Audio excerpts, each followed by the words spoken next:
So hello guys, welcome back to my channel Cubix brain. दोस्तों, आज की इस वीडियो में मैं आपको डोरेमोन से रिलेटेड ऐसे कमाल के फैक्ट्स बताऊंगा जिनमें से ज़्यादातर आपको शायद नहीं पता होंगे। तो इस वीडियो को बिल्कुल भी स्किप मत करना, वरना आप कई सारे अमेजिंग फैक्ट्स के बारे में नहीं जान पाओगे।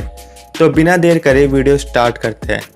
लेकिन उससे पहले अगर आपने मेरा चैनल सब्सक्राइब नहीं करा है तो सब्सक्राइब करो यार, और बेल नोटिफिकेशन को भी ऑल में कर दो ताकि मेरी आने वाली वीडियोस की नोटिफिकेशन आपको जल्दी मिले। तो हमारा पहला फैक्ट ये है कि हमने फ्यूचर के नोबिता को देखा है कि जो फ्यूचर वाला नोबिता है उसकी आंखों में चश्मा नहीं है। जैसे जो छोटा वाला नोबिता है उसकी आंखों में चश्मा है क्योंकि उसकी आई साइट कमज़ोर है, लेकिन जो बड़ा वाला नोबिता है उसकी आंखों में बिल्कुल भी चश्मा नहीं है। इसके पीछे एक ही रीज़न है कि जब नोबिता बड़ा हो गया था तो उसने अपनी आइज़ की सर्जरी करा दी थी, इसलिए अब वो बिना चश्मे के भी अच्छे से देख सकता है, और यही रीज़न है कि वो चश्मा नहीं पहनता।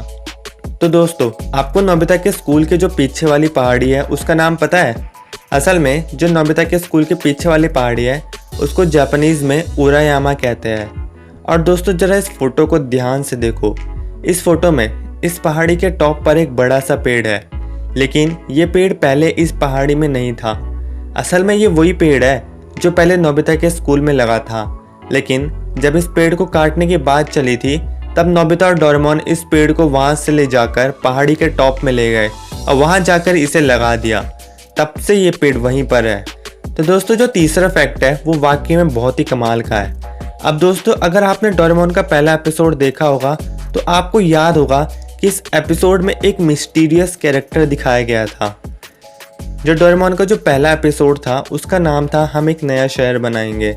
उस एपिसोड में एक ऐसा कैरेक्टर देखने को मिला था जिसके बारे में लोग अभी तक पता नहीं लगा पाया है कि आखिर ये है कौन, क्योंकि उस एपिसोड के अलावा इस कैरेक्टर को आज तक किसी और भी एपिसोड में नहीं दिखाया गया है, और यही रीज़न है कि लोगों को पता नहीं चल पा रहा कि आखिर ये कैरेक्टर है कौन।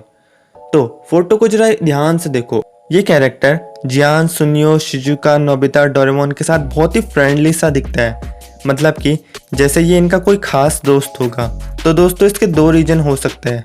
पहला रीज़न तो ये हो सकता है कि ये जो कैरेक्टर है वो और कोई नहीं, डेकिसुगी है। अब आप बोलोगे कि जो डेकिसुगी है वो तो ऐसा नहीं दिखता। अब ऐसा इसलिए हो सकता है क्योंकि बाद में क्रिएटर्स ने जो डेकिसुगी का फेस है उसे बदल दिया हो, लेकिन इसके चांसेस बहुत कम है। या फिर दूसरा रीज़न ये हो सकता है कि उन्होंने पहले सोचा होगा कि वो इस कैरेक्टर को भी उनके फ्रेंड सर्कल में इंक्लूड करेंगे, बाद में उन्होंने अपना फैसला बदल दिया होगा और कैरेक्टर को दिखाने की ज़रूरत नहीं लगी होगी, इसलिए उन्होंने आगे के एपिसोड्स में इसे नहीं दिखाया।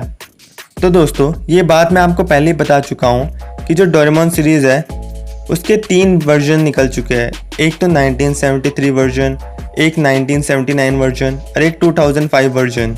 तो इन तीनों वर्जन में जो नोबिता की अपीयरेंस है उनमें थोड़े थोड़े चेंजेस आते रहे हैं। जैसे कि जो 1973 वाला वर्जन था उसमें नोबिता की जो हाइट थी वो बाकी वर्जन्स के मुकाबले सबसे ज़्यादा छोटी थी, बल्कि इसमें तो नोबिता की हाइट डोरेमोन से भी छोटी लगती है। और इसमें जो नोबिता की शर्ट है उसका कलर रेड होता था। इसके बाद जो 1979 वाला वर्जन आया उसमें जो नोबिता की टी शर्ट है उसका कलर येलो हो गया, और इस वर्जन में जो नोबिता की हाइट है वो बाकी सभी वर्जन्स के मुकाबले सबसे लंबी थी। और उसके बाद 2005 वाले वर्जन में नोबिता की जो हाइट है उसे मीडियम कर दिया गया था। दोस्तों, अगर आपने डोरेमोन और किटरेत्सु दोनों को देखा है तो आपने ये चीज़ नोटिस करी होगी कि इन दोनों के कई सारे एपिसोड्स में बहुत ज़्यादा सिमिलैरिटीज़ हैं। अब ऐसा इसलिए है क्योंकि इन दोनों को एक ही राइटर ने लिखा है जिनका नाम फुजियो एफ फुजियो है। तो दोस्तों, यही रीज़न है कि इन दोनों में इतनी ज़्यादा सिमिलैरिटीज़ देखने को मिलती है। असल में किटरेत्सु को इसलिए बनाया गया था कि वो बाद में डोरेमोन को रिप्लेस कर सके, लेकिन डोरेमोन बहुत ही ज़्यादा पॉपुलर शो था और किटरेत्सु डोरेमोन जितना पॉपुलर नहीं हो पाया था, इसलिए किटरेत्सु को बाद में बंद कर दिया गया था और डोरेमोन को ही कंटिन्यू करा गया। और दोस्तों, इस चीज़ के ऊपर मैंने एक अलग से वीडियो बनाई है जिसका लिंक आई बटन में फ्लैश कर रहा होगा या फिर आपको डिस्क्रिप्शन में मिल जाएगा। तो दोस्तों, आज की वीडियो में बस इतना ही। बहुत जल्द मिलेंगे एक और नई वीडियो के साथ, तब तक के लिए गुड बाय।